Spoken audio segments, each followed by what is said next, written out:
Bonjour à tous. Donc, hop, le temps de passer mes slides.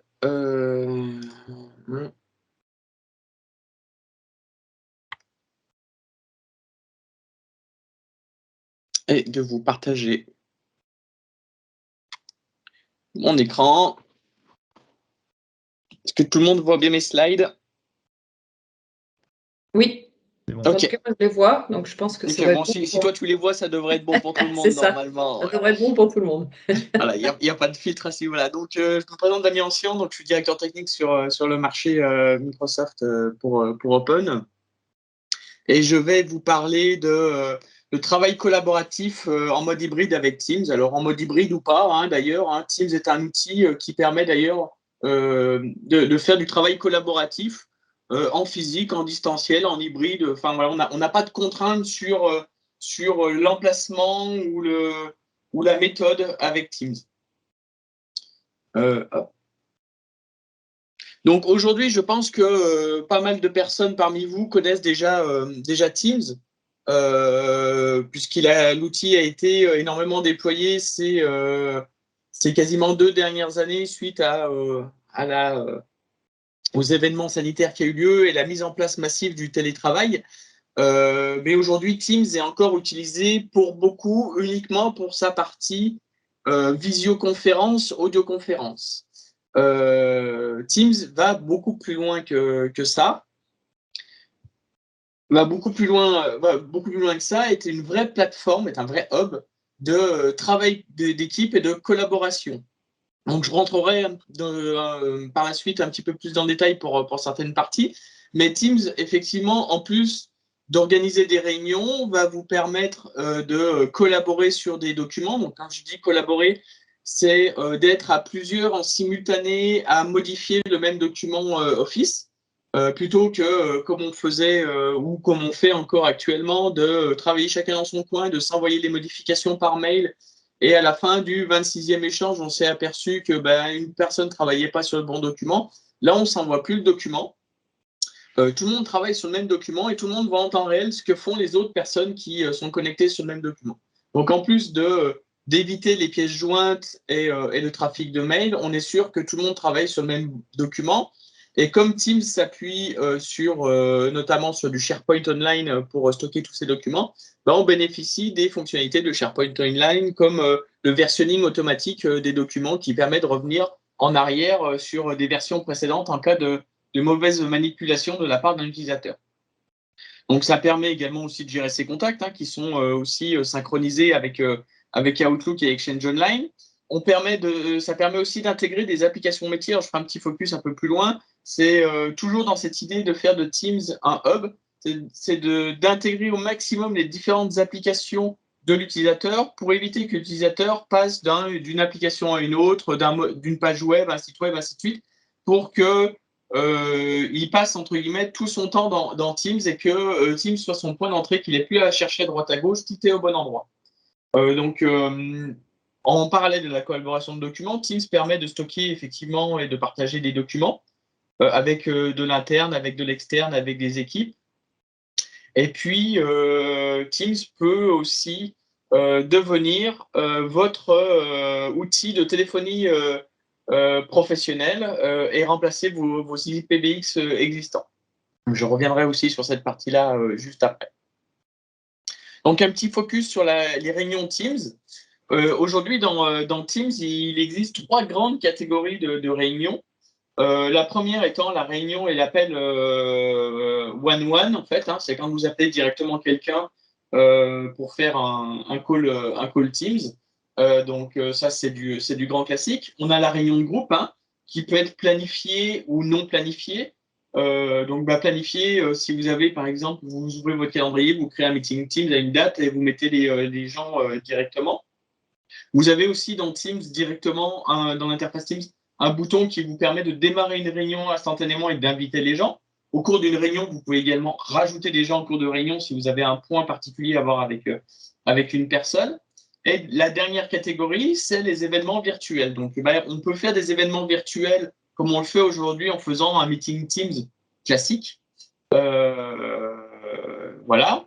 On a la possibilité également de faire ce qu'on appelle les Teams Live Meeting, qui est là plus pour faire je dirais de la communication institutionnelle, c'est-à-dire que vous allez avoir la possibilité d'avoir des producteurs, des présentateurs, des gens qui changent, la possibilité de connecter plusieurs caméras pour changer les caméras, la possibilité aussi de connecter un encodeur externe pour diffuser l'événement live meeting en temps réel sur du YouTube ou du Facebook, par exemple. Et là, on peut monter sur un nombre de participants beaucoup plus élevé que sur une réunion Teams classique.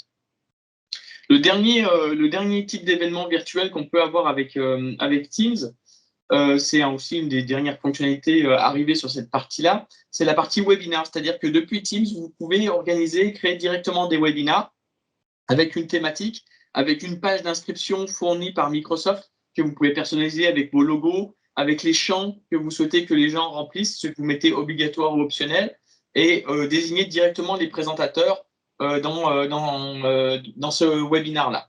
C'est-à-dire que du moment où les gens rentrent dans cette partie-là, ils sont automatiquement catégorisés comme présentateurs, contrairement aux autres qui sont juste spectateurs. Donc cette partie-là de réunion évolue aussi constamment, hein. Une des petites dernières nouveautés qui viennent d'arriver, par exemple, sur les réunions, c'est la possibilité de dire que cette réunion-là, elle n'est accessible qu'aux gens qui ont été personnellement invités et que même si le lien a été transmis à une autre personne, si elle ne fait pas partie de la liste des invités spécifiquement, elle ne pourra pas rentrer dans le meeting. Ça, c'est notamment pour des réunions avec des sujets un peu confidentiels où il y aurait, par exemple, un petit peu de monde et on va être obligé de scruter toutes les 10 minutes, voir si on n'a pas un intrus dans la liste des participants. Donc ça, c'est les différents types de réunions qu'on va trouver dans Teams. Et l'avantage avec Teams, c'est que on fait effectivement de l'audio, de la vidéo, mais on va pouvoir aussi avoir de la messagerie instantanée directement dans la partie réunion pour poser des questions, pour échanger sur des sujets sans déranger les speakers, par exemple. On peut aussi partager des fichiers.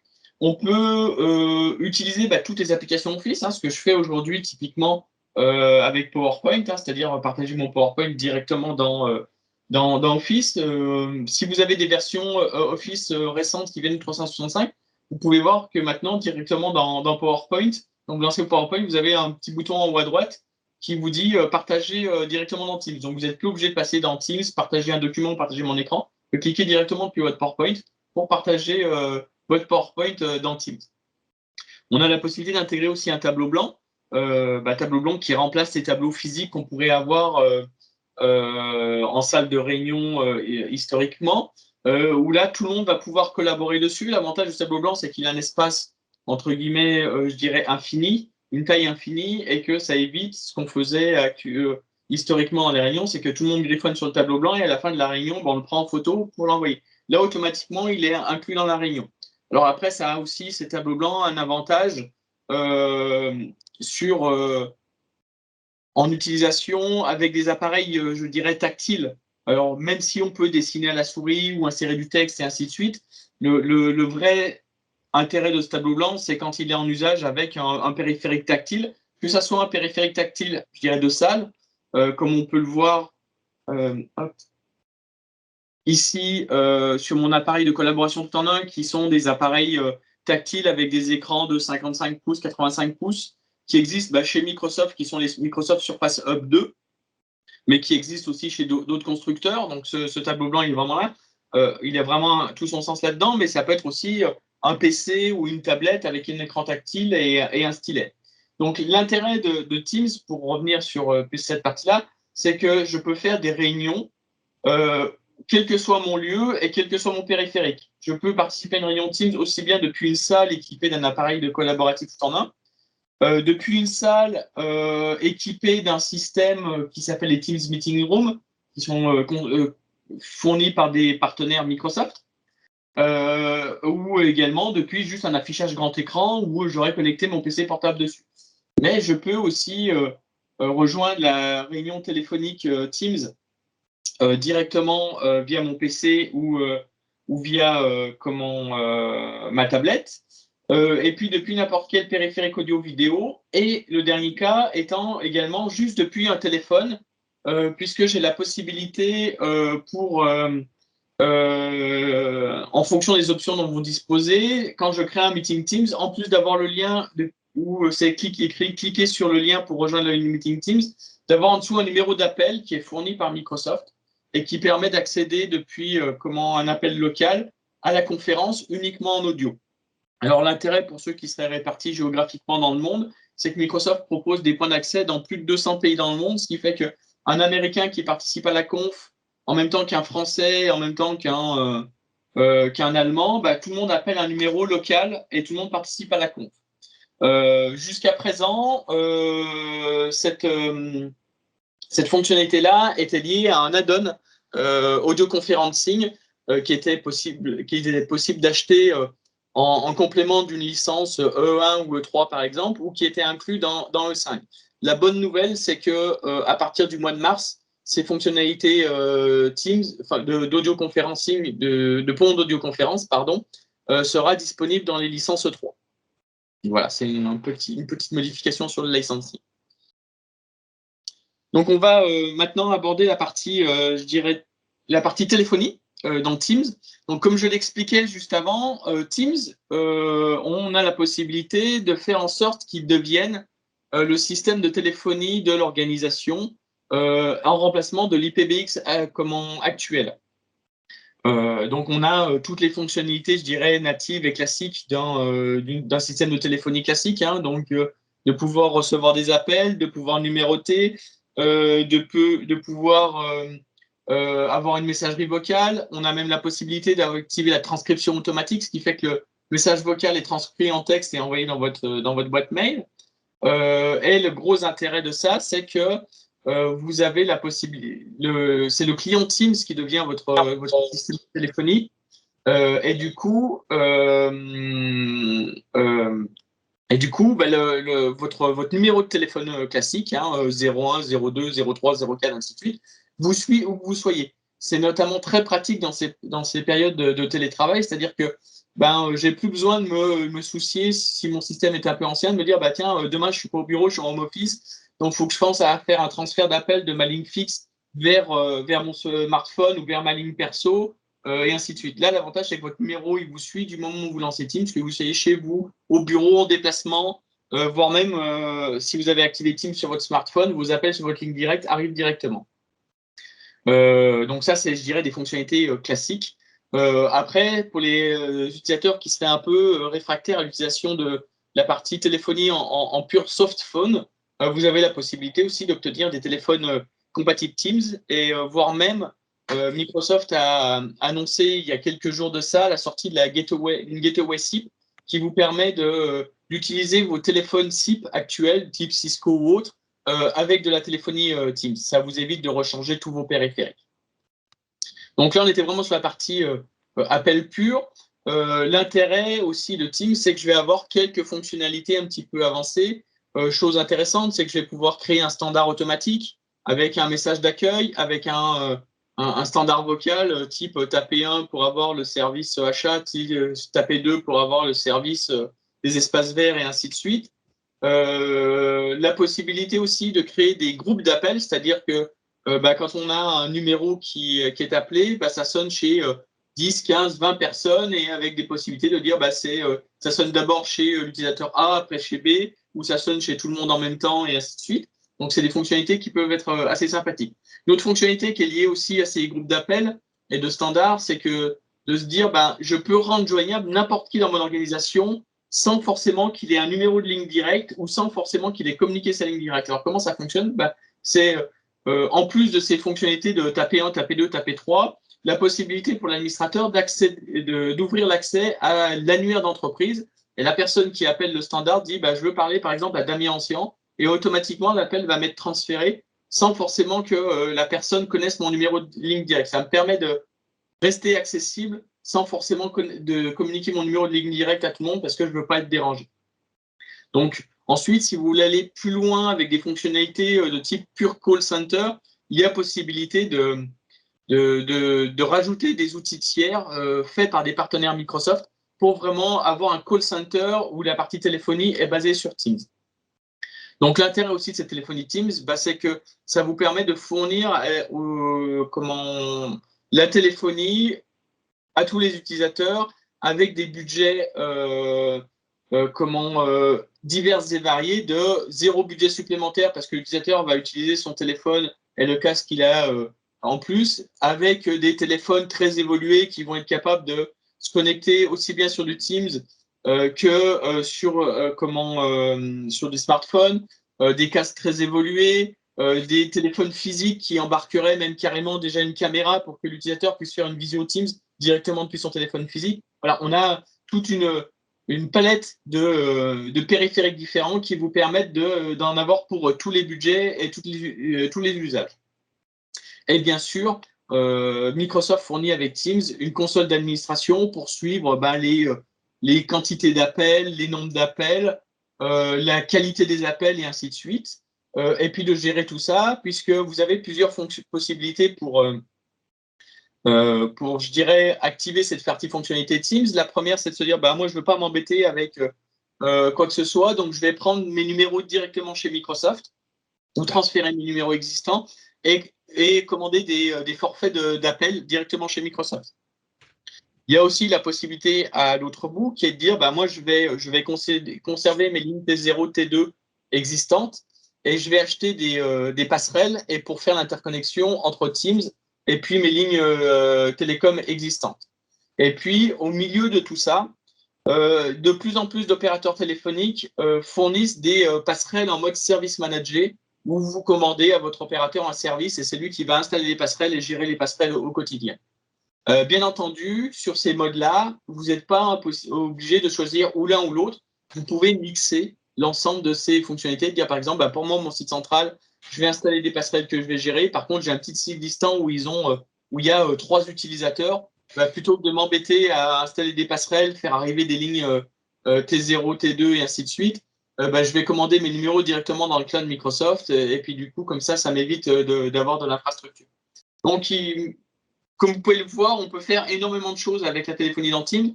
On peut mixer énormément de types de configurations différentes pour s'adapter à, je dirais, quasiment tous les besoins. Donc, je vais passer maintenant à la partie intégration d'applications.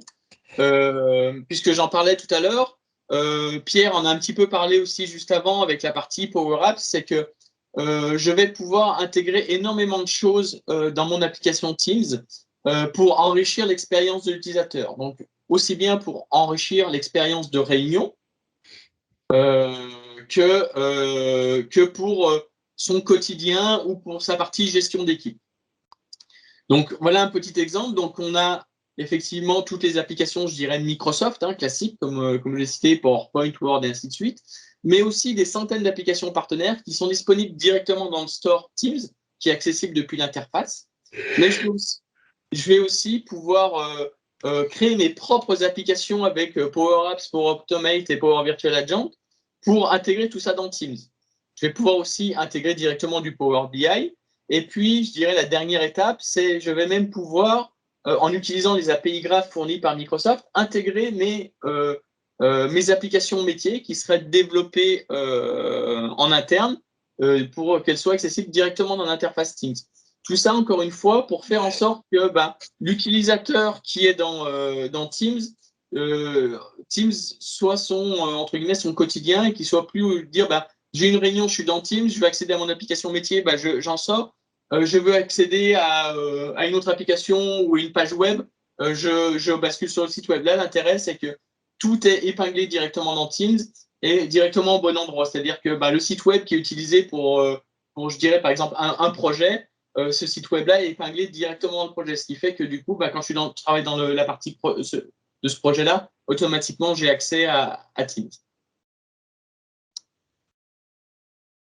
Je voulais également vous faire un petit point sur la partie gouvernance. Myriam en a parlé rapidement en introduction.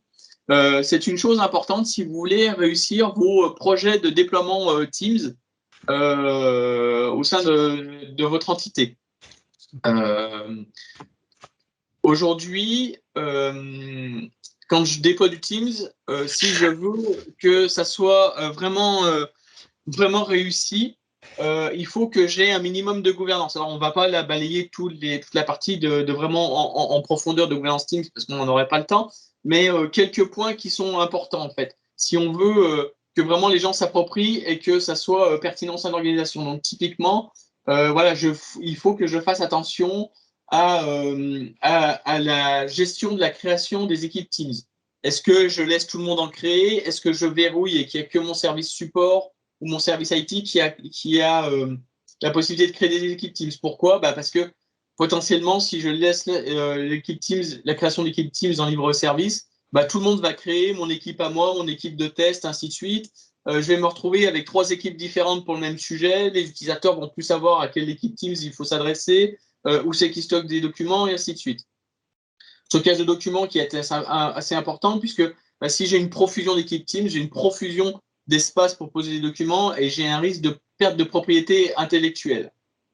Il faut que je gère aussi les accès externes. Dans Teams, on peut autoriser ou non l'accès à des extérieurs à mon organisation, à une équipe Teams.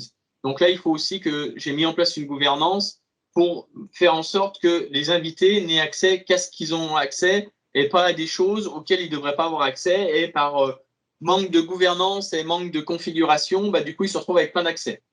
À contrario de ça, si je gère mal ma gouvernance et que je mets trop de sécurité, je vais avoir des gens en interne qui pourront pas accéder aux choses dont ils ont besoin.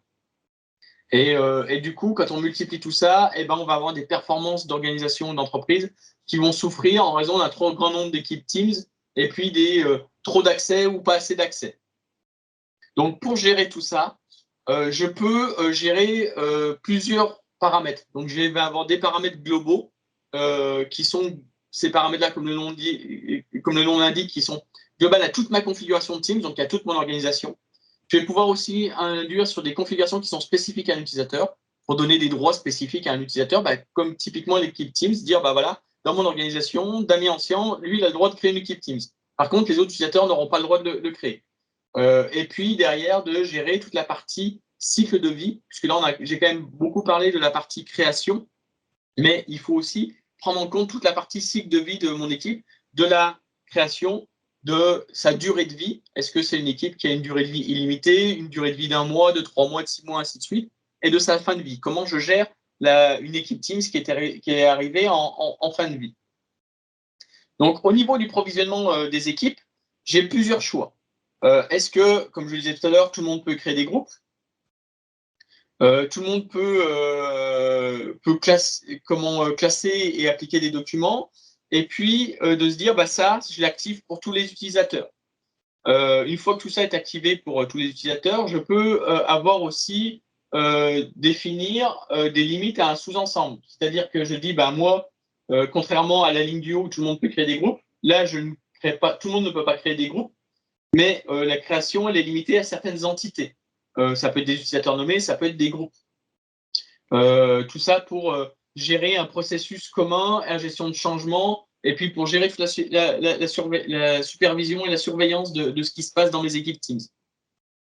Donc un scénario, par exemple, 3 scénarios pour être fait. On a 3 grands exemples en fait. On a la possibilité dans Teams, comme je disais, de choisir qui crée et qui a le droit de créer ou pas des équipes. Mais on peut aussi mettre d'autres règles, c'est-à-dire que dire chez moi, j'autorise tout le monde.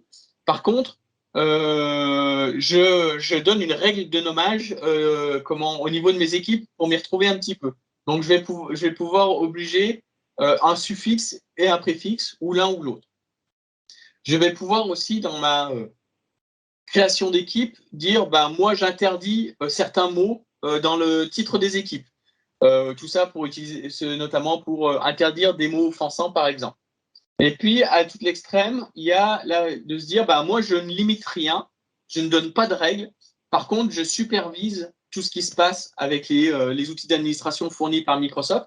Et je me rapprocherai de la personne qui a fait des choses qui sont pas correctes pour lui expliquer pourquoi et comment et corriger le tir.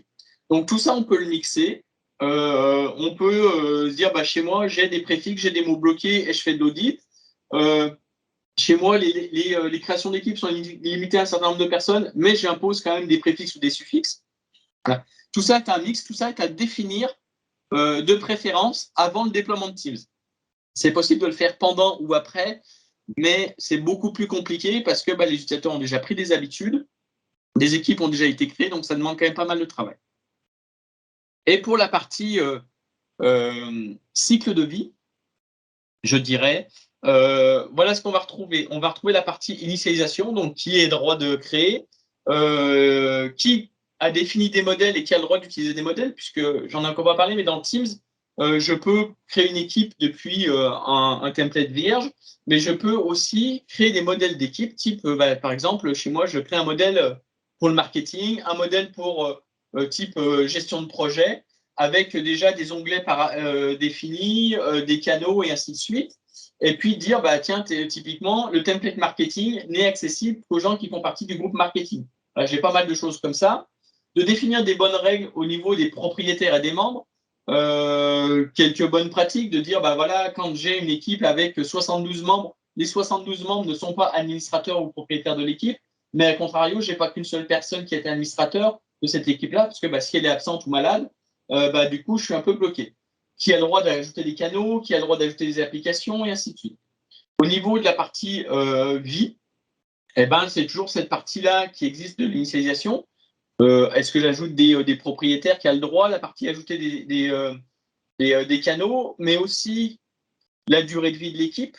Est-ce que je mets en place un process qui dit, moi, par défaut, quand on crée une équipe, cette équipe, elle a une durée de vie de 3 mois ou de 6 mois, et tous les 6 mois, les administrateurs sont contactés pour savoir s'ils veulent prolonger ou pas la durée de l'équipe. Et puis, à la fin, la stratégie d'expiration. Donc, qu'est-ce que je fais de mes équipes qui sont arrivées en fin de vie? Est-ce que je les archive telles quelles et où du coup elles sont accessibles mais uniquement en lecture seule? Est-ce que je les supprime et en ayant défini des bonnes pratiques en disant, OK, on supprime les équipes, par contre, certains types de documents qui sont dans ces équipes-là sont stockés sur mon référentiel documentaire d'entreprise ou pas. Voilà, il y a plein de règles comme ça qui sont indéfinies en termes d'une gouvernance d'équipe Teams pour gérer l'avant, le pendant et l'après de la vie d'une équipe Teams pour que tout soit utilisé de façon efficiente dans l'organisation. Donc, c'était un petit aperçu en quelques minutes d'une gouvernance Teams. Bien sûr, il faut aller beaucoup plus loin et c'est beaucoup plus long. Mais voilà, en quelques minutes, voilà à quoi doit ressembler une gouvernance Teams. Et j'en ai fini pour ma partie. Je ne sais pas si vous avez des questions. A priori, non, on a un auditoire très attentif. Merci.